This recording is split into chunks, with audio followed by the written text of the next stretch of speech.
It is facts such as these that should raise questions as to the commonly accepted and mostly mistaken interpretations of its purpose, history, and construction, as well as the history of our society, and especially the so-called prehistory of mankind.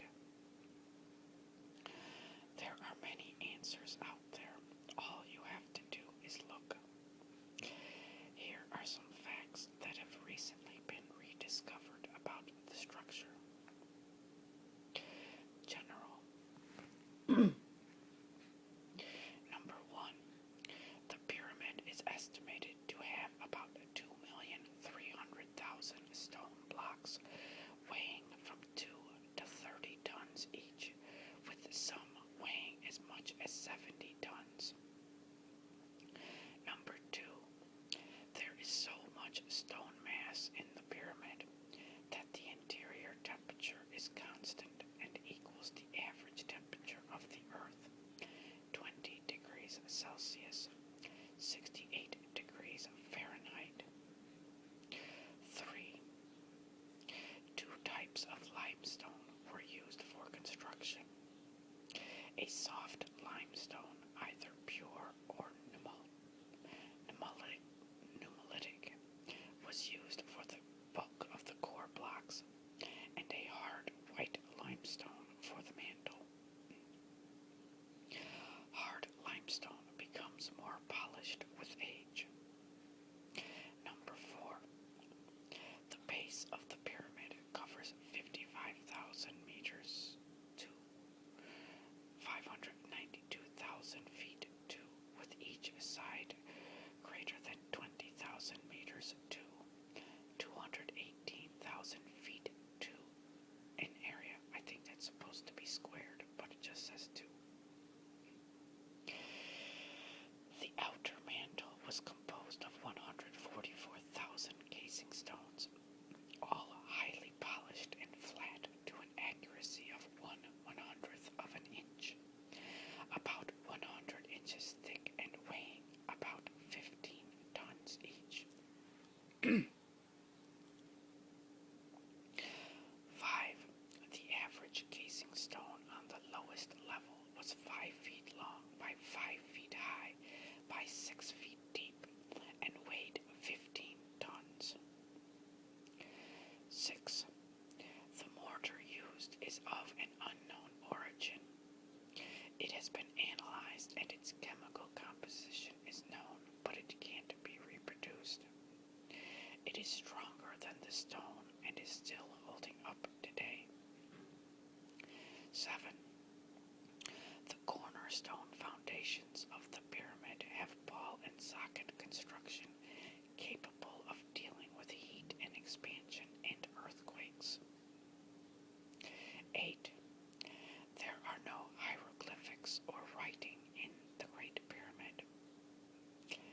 9.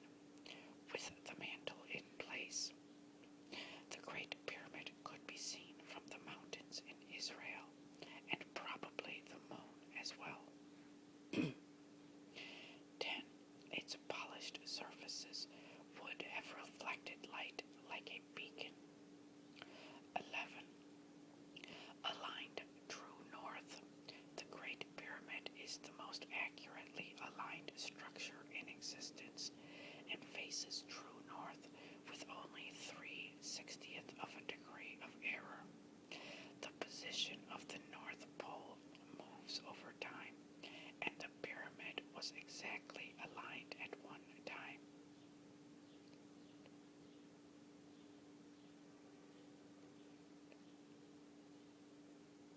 12, I think. Center of land mass. The Great Pyramid is located at the center of the land mass of the Earth. The east-west parallel that crosses the most land and the north-south meridian that crosses the most land intersect in 2 places on the Earth.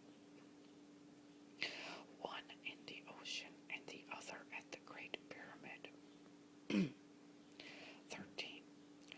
The relationship between pi and phi is expressed in the fundamental proportions of the Great Pyramid. Numbers of relevance. 1. The length of a base is 9,131 pyramid inches from corner to corner in a straight line. 2. The length of a base at the side, the length of a base side at the base socket level is 9,131 pyramid inches, or 365.24 pyramid cubits. 3.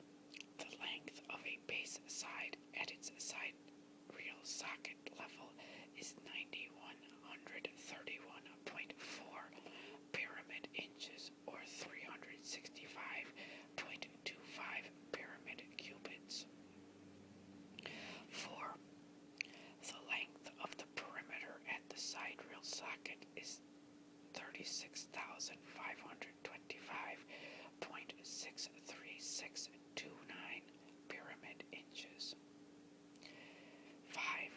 The perfect formula height of the pyramid, including the missing apex, is 5,813.2355653763 pyramid inches, calculated from the perimeter of base divided by 2 pyramid inches. 6. The height to the missing apex is 5,812.98 pyramid inches. 7. The volume of the pyramid is V equals 1/3 base area times height equals 161,559,817,000 cubic pyramid inches equals 10,339,828.3 pyramid cubits. Precision of engineering. 1. The 4 faces of the pyramid are slightly concave, the only pyramid to have been built this way. 2. The centers of the 4 sides are indented with an extraordinary degree of precision, forming the only 8-sided pyramid. 3. The effect is not visible from the ground or from a distance, but only from the air, and then only under the proper lighting conditions. 4. The granite coffer in the king's chamber is too big to fit through the passages, and so it must have been put in place during construction. 5. Microscopic analysis of the coffer reveals that it was made with a fixed point drill that used hard jewel bits and a drilling force of 2 tons. 6. The coffer was sawn out of a block of solid granite. This would have required bronze saws 8 to 9 feet long, set with teeth of sapphires. Hollowing out of the interior would require tubular drills of the same material, applied with a tremendous vertical force. 7. The Great Pyramid had a swivel door entrance at one time. Swivel doors were found in only 2 other pyramids, Khufu's father and grandfather, Sneferu and Huni, respectively.